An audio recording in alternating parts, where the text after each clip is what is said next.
अच्छा जी आप बताएं तवील हदीस सुनाऊं या मुख्तसर?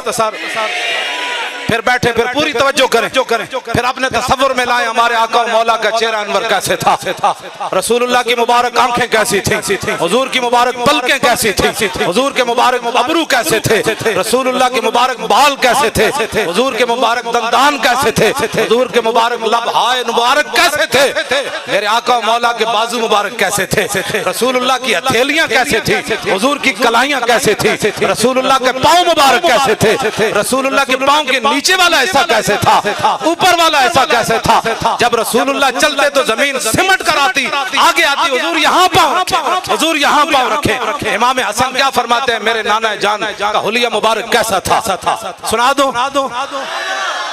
मौलवी खातिम गालियां नहीं देता, अगर किसी में दम खम है तो इस तरह हदीस पढ़कर सुना। क्यों जी? पीड़ा और फकियां और